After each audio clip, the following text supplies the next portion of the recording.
ونصلي على رسوله النبي الأمين المكين الحميد الكريم الرؤوف الرحيم.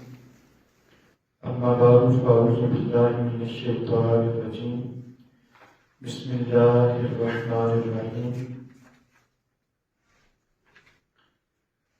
وقضى ربك ألا تعبدوا إلا إياه وبالوالدين إحسانا إما يبلغن عندك الكبر أحدهما أو كلاهما فلا تقل لهما أف ولا تنهرهما وقل لهما قولا كريما واخفض لهما جناح الذل من الرحمة وقل رب ارحمهما كما ربياني صغيرا. ربكم أعلم بما في نفوسكم إن تكونوا صالحين فإنه كان للأوابين غفورا. صدق الله مولانا العظيم. قال الله تبارك وتعالى مخبرا وآمرا إن الله وملائكته يصلون على النبي يا أيها الذين آمنوا صلوا عليه وسلموا تسليما. اللهم صل على سيدنا ومولانا محمد عبدك ونبيك ورسولك وحبيبك النبي وعلى آله وصحبه وبارك وسلم. صلاة وسلام عليك يا إمام القبلتين. صلاة وسلام عليك يا جد الحسن والحسين. لائق صدر احترام جملہ سامعین و ناظرین و حاضرین، بحمد تعالی جامع مسجد گلزار حبیب خیر کتو میں حاضر ہیں. جمعہ المبارک کی اس نشست میں درس قرآن کے ساتھ ہم شامل ہیں. دعائے کہ مالک کائنات مجھے حق گوئی کی توفیق عطا فرمائے اور ہم سب کو اس پر عمل کی توفیق عطا فرمائے. عزیزان گرامی قدر، آج کا درس انتہائی اہمیت کا حامل ہے اور آداب معاشرت یعنی سوسائٹی کے اندر ہم نے زندگی کیسے گزارنی ہوتی ہے، اس کے آداب کیا ہیں اور معاشرے کے اندر مختلف لوگوں سے ہمارا رشتہ تعلق جڑا ہوتا ہے، ان کے ساتھ اس سوسائٹی میں ہمیں کیسے رہنا ہے. یا دوسرے لفظوں میں یہ کہہ لیں کہ معاشرے کے جو رشتے ہیں ان کے آداب اور ان کے حقوق اور واجبات کیا ہیں، اس حوالے سے آج کی گفتگو ہے. اور اللہ تبارک و تعالیٰ نے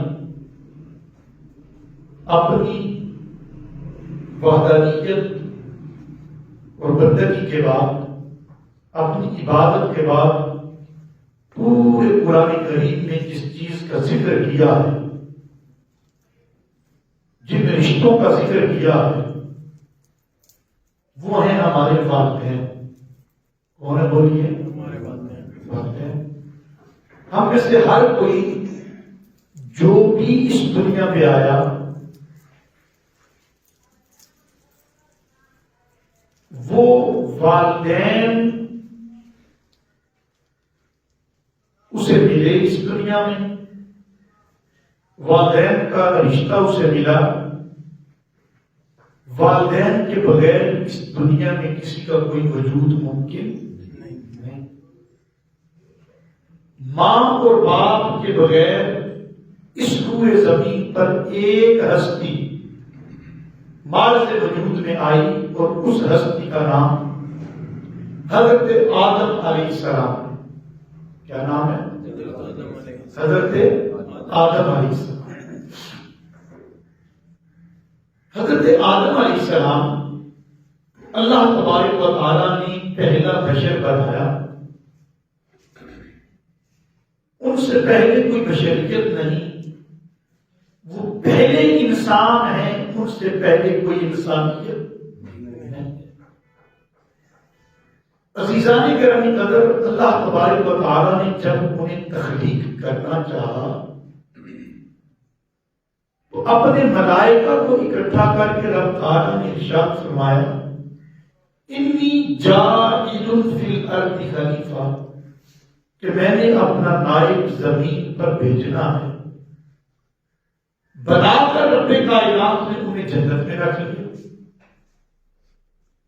پھر حضرت آدم علیہ السلام جنت میں جب تنہائی محسوس کرتے ہیں تو اللہ تبارک و تعالیٰ نے ان کی بائیں پسلی، بائیں لیفٹ رب سے اما حوا سلام اللہ علیہ کی تخلیق کی۔ پھر وہ شجر ممنوعہ کا پھل کھانے کے بعد زمین پر تشریف لے آئے۔ جب زمین پر تشریف لائے تو اللہ تبارک و تعالیٰ نے چاہا کہ میں اب اپنے اس بندے آدم علیہ السلام کی نسل کا اجرا کروں، تو اللہ تبارک و تعالیٰ نے اما حوا اور حضرت آدم علیہ السلام کو امید سے کیا، اور ان کے ہاں جب وہ امید سے ہوئے تو رب کائنات نے ایک بیٹی عطا کی اور ایک بیٹا۔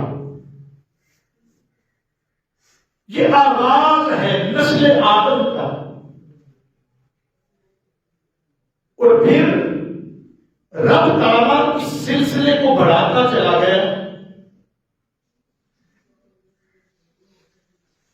اور جب رب کائنات نے جس لمحے اما حوا سلام اللہ علیہ کے بدن مبارک سے بچے پیدا کیے، بچوں کا تولد ہوا، تو اسی لمحے حضرت حوا ماں بن گئی اور حضرت آدم باپ بن گئے۔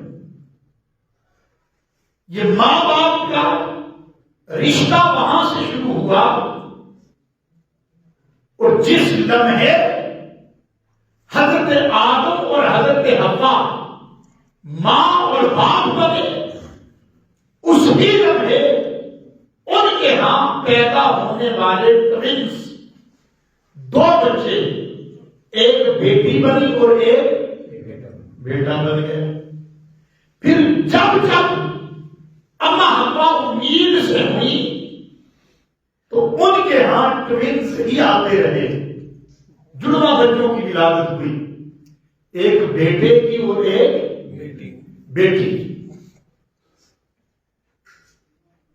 کچھ عرصہ نسل آدم اسی طرح چلتی رہی اور تعداد بڑھتی رہی۔ رب کائنات نے چاہا کہ اب میں نسل آدم کے اجرا کے لیے، ان کو مزید بڑھانے کے لیے، تعداد میں اضافہ کرنے کے لیے ایک ہی کپل حضرت آدم اور حوا ہیں، کیوں نہ میں جوڑے بنا دوں اور ان جوڑوں کی تعداد بڑھا دوں، اور ان کے نتیجے میں اولاد آدم کی تعداد بھی کثرت سے بڑھنے لگی۔ تو رب کائنات نے حضرت آدم علیہ السلام کو حکم دیا کہ اب اپنی اولاد کے نکاح کریں آپس میں۔ اب مجھے بتائیے، حضرت آدم اور اما حوا کی جو اولاد تھی، ان کا آپس میں سب کا کیا رشتہ تھا؟ بہن بھائی۔ تو اللہ تبارک و تعالیٰ نے اس وقت آپس میں ان کے نکاح اس طرح کرنے کا حکم دیا کہ ایک دفعہ جس بھائی کی ولادت ہو، دوسری دفعہ اس کے بعد کسی بہن کی پیدائش ہوئی ہے، بیٹی کی پیدائش ہوئی ہے، تو ان کا آپس میں نکاح کرو۔ اسی طرح دوسری مرتبہ کے بیٹے کا پہلی بیٹی کے ساتھ، یوں یہ کلاس کپل بنتے چلے گئے اور یوں اولاد آدم کی تعداد میں اضافہ ہوتا چلا گیا۔ جب مطلوبہ تعداد پوری ہو گئی تو اس کے بعد رب کائنات نے بہن بھائیوں کے نکاح کو بین کر دیا۔ اب اس کی اجازت بولیے نہیں، اب اس کی اجازت نہیں۔ جو بات عرض کرنا چاہتا تھا وہ حضرت آدم علیہ السلام اور اماں حوا کہ ہاں جب اولاد ہوئی اسی لمحے وہ ماں اور باپ بنے، تو رب کائنات نے جب رشتے معرض وجود میں آئے تو ان رشتوں کے کچھ آداب رکھے، کچھ حقوق رکھے، کچھ واجبات رکھے، اور یہ رشتوں کے حقوق اور فرائض، ان کے آداب یہ بعض ہم مسلمانوں پر فرض نہیں کیے، ہم پر ضروری نہیں کیے، بلکہ سابقہ امتوں پر بھی والدین کے حقوق رب کائنات نے لازم قرار دیے تھے۔ جس طرح سورہ بقرہ کے اندر رب کائنات نے فرمایا وَإِذْ أَخَذْنَا مِيثَاقَ بَنِي إِسْرَائِیلَ، وہ وقت یاد کریں جب ہم نے بنی اسرائیل سے یہ وعدہ کیا تھا۔ کیا وعدہ تھا؟ کہ لا تعبدون الا اللہ، کہ اللہ کے علاوہ کسی اور کی عبادت نہیں کرنی، اور اس کے فوراً بعد فرمایا وَبِالْوَالِدَيْنِ إِحْسَانًا، اور اپنے والدین کے ساتھ کیا کرنا ہے؟ بھلائی کرنی ہے، احسان کرنا۔ اب عدل اور احسان میں بڑا لطیف سفر ہے۔ مجھ پر مشکل وقت آیا، میں نعمان بھائی کے پاس گیا کہ میرا مشکل وقت ہے، انہوں نے مجھے 2 لاکھ روپے دے دیے، میری مشکل حل ہو گئی، ٹائم گزر گیا۔ مرور زمانہ ان پر کبھی ایسا وقت آیا تو میں جا کر انہیں 2 لاکھ دے دیتا ہوں، تو میں نے کوئی ان پر احسان نہیں کیا، یہ عدل کہ جتنی نیکی انہوں نے کی اتنا ہی میں نے ان کے ساتھ کر دیا، یہ ہے عدل۔ اور اگر 2 لاکھ کے بدلے میں 5 لاکھ دے کر آؤں تو یہ ہے احسان۔ یہ کیا ہے بولیے؟ احسان۔ یہ جوانوں کے لیے اور وہ احباب جن کے والدین زندہ ہیں یا دونوں میں سے کوئی ایک زندہ ہے، ان کے لیے آج کی گفتگو، اور انشاءاللہ اگلے جمعہ المبارک پر بھی اسی کا کچھ حصہ جاری رہے گا۔ یہ انتہائی اہم ہے۔ جن کے والدین زندہ ہیں، رب کائنات نے کہیں پر قرآن کریم میں یہ حکم نہیں دیا کہ اپنے والدین کے ساتھ عدل کریں۔ جہاں پر حکم آیا وَبِالْوَالِدَيْنِ إِحْسَانًا، والدین کے ساتھ کیا کریں؟ احسان کریں، بھلائی کریں۔ اور احسان یہ ہوتا ہے کہ جتنی نیکی آپ سے کسی نے کی ہو اس سے بڑھ کر لوٹایا جائے۔ میرے آقا علیہ السلام کے ایک صحابی عرض کرتے ہیں آقا میں نے اپنی بوڑھی ماں کو اپنے کندھوں پر اٹھا کر طواف کعبہ کروایا، وہ چل نہیں سکتی تھی، صحیح کروائی، طواف کعبہ کروایا، حج کروا دیا، تو آقا کیا میں نے ان کی خدمت کا حق ادا کر دیا؟ میرے آقا نے فرمایا ابھی تو اس ایک رات کا بدلہ بھی نہیں چکایا۔ جب وہ چھوٹا تھا، جاڑے کی رات تھی، سردی کا موسم تھا، اس وقت کوئی یہ ڈائپر وغیرہ تو ایجاد نہیں ہوئے تھے، تو بستر گیلا کر دیا تم نے، اور تیری ماں خود گیلی سائڈ پہ سوئی اور تجھے خشک جگہ پہ سلا دی۔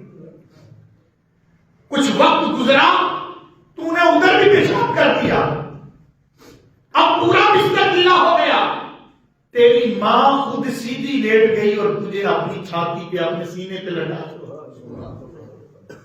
تو اس ایک رات کا بدل بھی ادا نہیں کر سکا۔ اور تو کہتا ہے کہ حق ادا کر دیا. اس لیے دوستو جن کے والدین زندہ وہ اپنے والدین کی قدر کریں. اور جو آیا مبارکہ میں نے آج سورہ بنی اسرائیل کی آیا نمبر 23 کی تلاوت کی عنوان گفتگو کے طور پر، رب تعالیٰ نے قرآن کریم میں جب اپنے بندوں سے کوئی کام لینا ہوتا ہے تو وہ دو طرح خطاب کرتا ہے. کبھی وہ اپنے بندوں کو حکم دیتا صیغہ امر کے ساتھ، اور کبھی وہ مالک حکم نہیں دیتا بلکہ فیصلہ سناتا. کیا کرتا ہے بولیے؟ اب فیصلہ سنانے میں اور حکم میں بڑا لطیف سا فرق ہے. آپ کی توجہ رہے گی تو انشاءاللہ وہ آپ کو سمجھ آ جائے.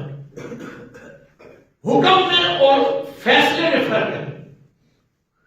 اللہ تبارک و تعالیٰ نے حکم دیا کہ اقیموا الصلاۃ صیغہ امر کے ساتھ کہ تم نماز قائم کرو. کیا کرو؟ نماز قائم کرو. ساتھ رب تعالیٰ نے گنجائش بھی دی. ساتھ کیا کیا بولیے؟ گنجائش بھی دے دی. جہاں وہ مالک حکم دیتا ہے ساتھ گنجائش بھی دیتا. گنجائش یہ دی کہ میرے بندے نماز کے اندر قیام کرنا یہ واجب ہے. یہ کیا بولیے؟ واجب ہے. ایک بندہ تم تو توانا ہے، صحت مند ہے، وہ جان بوجھ کر فرض نماز میں اگر قیام نہیں کرتا بغیر کسی عذر شرعی کے تو اس کی نماز نہیں ہوتی. اس کی نماز بولیے نہیں ہوتی. اس لیے کہ اس نے ایک واجب کو ترک کر دیا، نماز کے ایک رکن کا تارک بنا، اس لیے اس کی نماز نہیں ہوئی.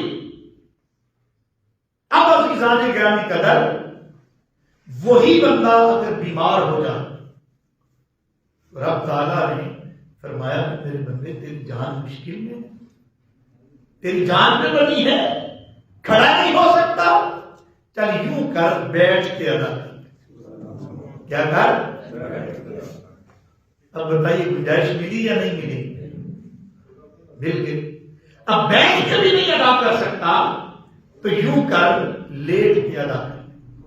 اب آپ کہیں گے کہ حضرت صاحب لیٹ کر بھی تو پوری ادا کرنی ہے، بیٹھ کر بھی پوری ادا کرنی ہے، پھر گنجائش کہاں؟ آ جائیے ذرا آپ سفر کی نماز کی طرف، نماز قصر کی طرف. بندہ سفر پر ہے، اس کے اوقات میں تنگی ہے. رب تعالیٰ نے فرمایا کہ میرے بندے تو سفر میں ہے تو یوں کر 4 رکعت فرض کی بجائے قصر کر کے 2 پڑھ، تجھے اجر 4 کا دے.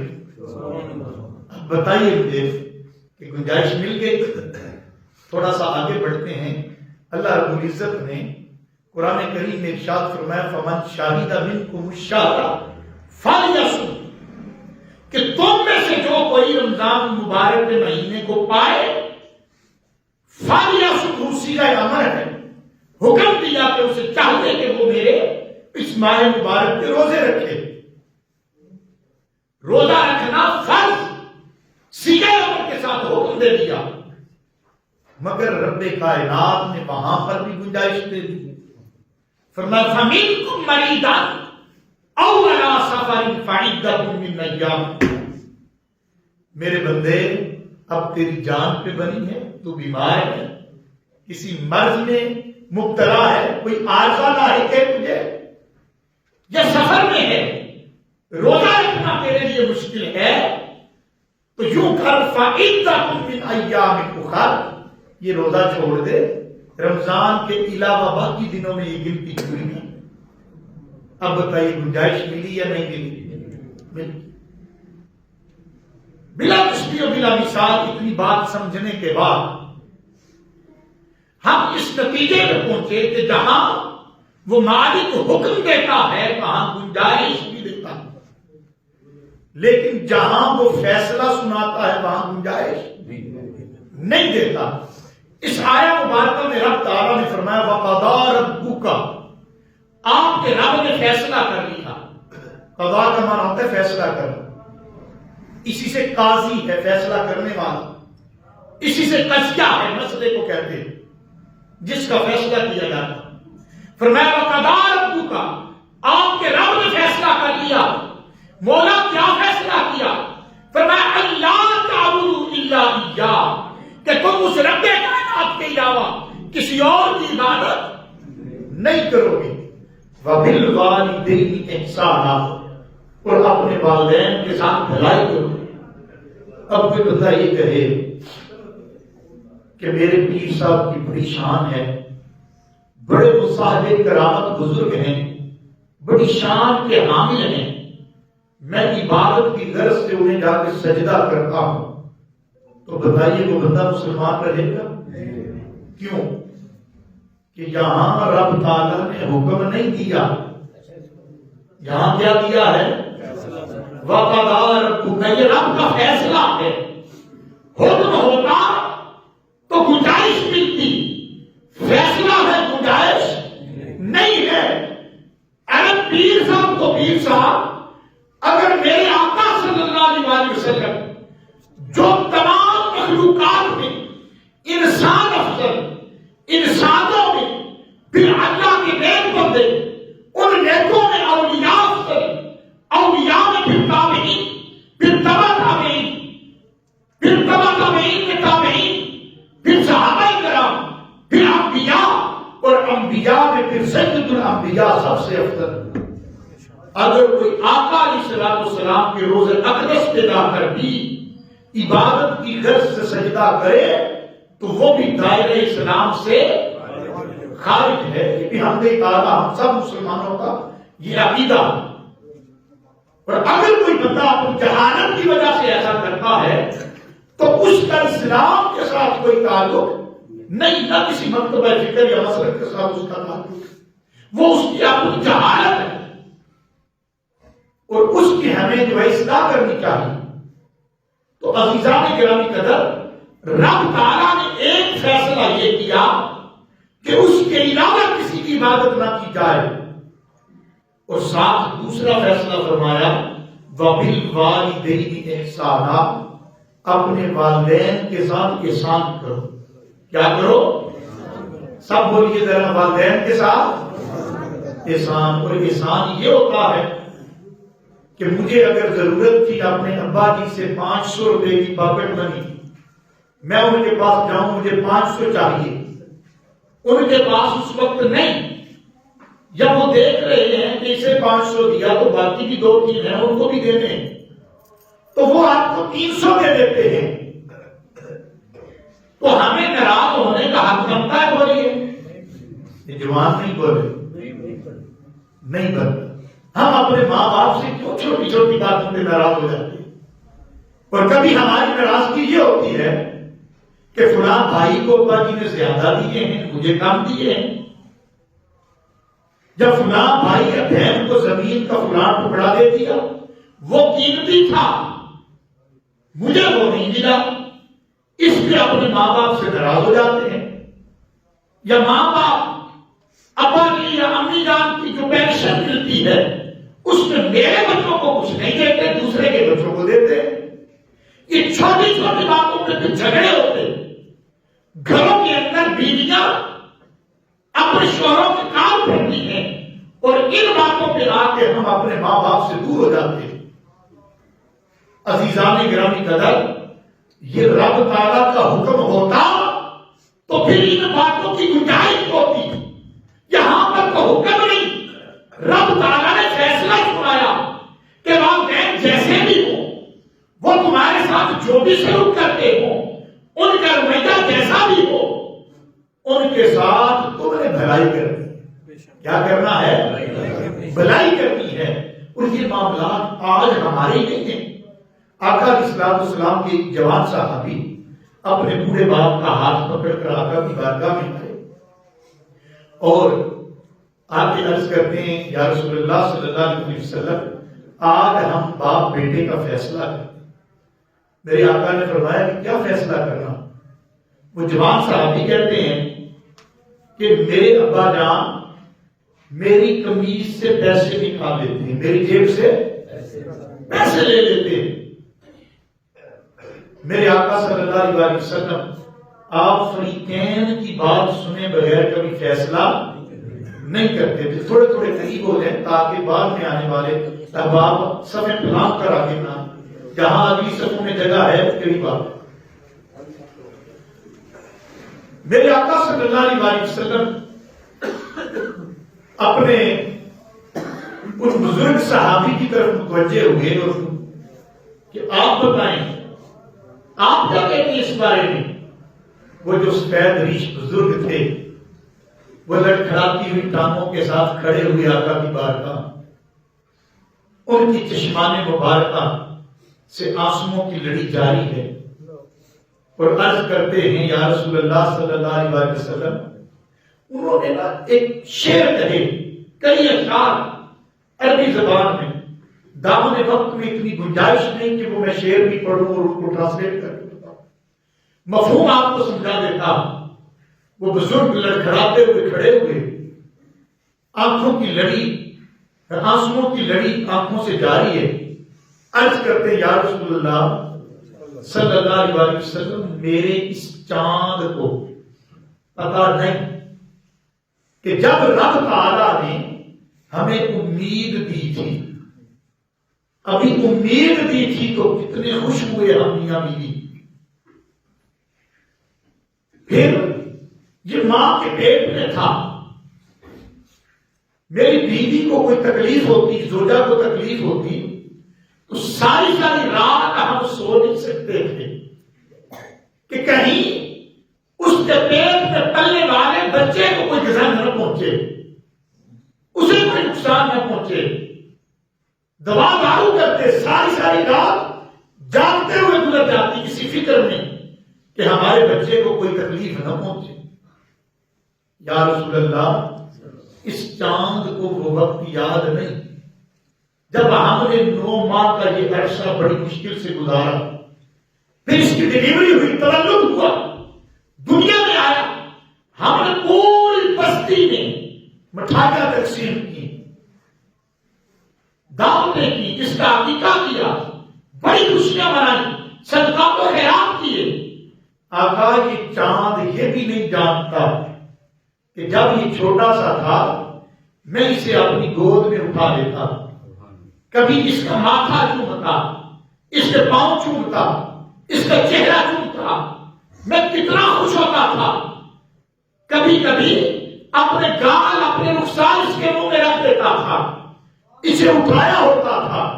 آقا کبھی یہ میرا لباس خراب کر دیتا تھا، یہ پیشاب کر دیتا، میں کبھی غصہ نہیں کرتا، پھر بھی خوشی خوشی قبول کر لیتا، نیا لباس پہن لیتا.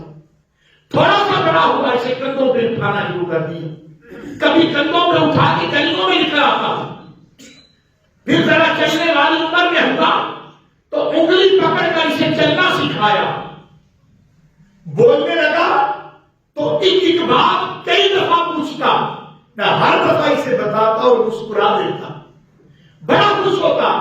پھر کبھی بازار سے گزرتے ہوئے کسی دکان کے پاس کوئی کھلونا پڑا ہوا دیکھ کر یہ اس کی طرف لپکتا یا کوئی کھانے والی چیز دیکھ کر اس کا جی چاہتا تو میں اپنی طاقت سے بڑھ کر اپنی خواہشات کو قربان کر دیتا، مگر اس کی خواہشات کی تکمیل کرتا تھا. آقا وقت گزرتا گیا، بزرگوں کی آنکھوں سے وہ آنسوؤں کی لڑی جاری. آقا وقت گزرتا گیا، میں اپنے اس چاند کی تعلیم و تربیت کرتا رہا. جب بڑا ہو گیا میں نے اسے اپنے کاروبار میں لے جانا شروع کیا اور اسے کاروبار کے سارے فن سکھا دیے، سارے گر سکھا دیے. جب سیکھ گیا، یہ کریئر جوان بن گیا، خوبصورت جوان بن گیا، تو میں نے عرب کی حسین و جمیل گشیزہ سے اس کی شادی کروا دی، نکاح کروا دیا. آقا جیسے اس کا نکاح ہوا، آہستہ آہستہ میں بھی اب بڑھاپے کی دہلیز پہ قدم رکھ چکا تھا. میں نے اسے سارے ہنر سکھا دیے، کاروبار کے سارے زیر و بم سکھا دیے، کاروبار اس کے سپرد کر دیا. اب میری کمر میں بل آ گیا، خم آ گیا ہے. میری کوئی پینشن تو تھی نہیں کہ کہیں سے مجھے کچھ آ جاتا، یا رسول اللہ اب میری بھی کچھ ضروریات تھیں، وہ بھی تو پوری کرنی تھی، یہ بچہ میرا خیال نہیں رکھتا، پھر میں کیا کرتا؟ یہ قمیض اتار کے رکھتا ہے تو میں اس سے پیسے لے لیتا۔ آقا فیصلہ آپ کے ہاتھ میں ہے، میں آپ بیٹے کے سامنے اور آپ کے سامنے مجرم بن کر کھڑا ہوں۔ یہ الفاظ ان کے جاری ہیں، میرے آقا صلی اللہ علیہ وسلم کی چشمان مبارکہ بھی آنسوؤں سے تر ہو جاتی ہیں۔ رب کائنات کی بارگاہ میں عرض کرتے ہیں کہ باری تعالیٰ آج ان باپ بیٹے کا فیصلہ فرما دے۔ ادھر سے جبریل امین پیغام الہی لے کر آتے ہیں کہ محبوب آج جو فیصلہ آپ کا ہوگا وہی آپ کے رب کا ہوگا۔ جانتے ہیں کہ آقا علیہ الصلوۃ والسلام نے کیا فیصلہ کیا؟ جوانوں جن کے ماں باپ زندہ ہیں وہ اپنے جسم کے کان بھی اور دل کے کان بھی، روح کے کان بھی کھول کر سنو، اور غنیمت داروں کے رب تعالیٰ نے جنت کمانے کا موقع دیا۔ ہم چھوٹی چھوٹی باتوں پہ ماں باپ سے جھگڑ رہے ہو۔ جانتے ہو میرے آقا نے فیصلہ کیا کیا؟ میرے آقا نے اس جوان صحابی کی طرف اپنے ید اللہ والے دست مبارک سے اشارہ کیا اور اشارہ کر کے فرمایا انت کا معنی ہوتا ہے تو۔ جب کسی کو کہا جائے نا تو اس کا پورا جسم، اس کی پوری ہستی شامل ہوتی ہے۔ فرمایا انت تو، تیرا سارے کا سارا جسم، ومالو کا، تیرا سارا مال، تیری پراپرٹی، تیری جائیداد۔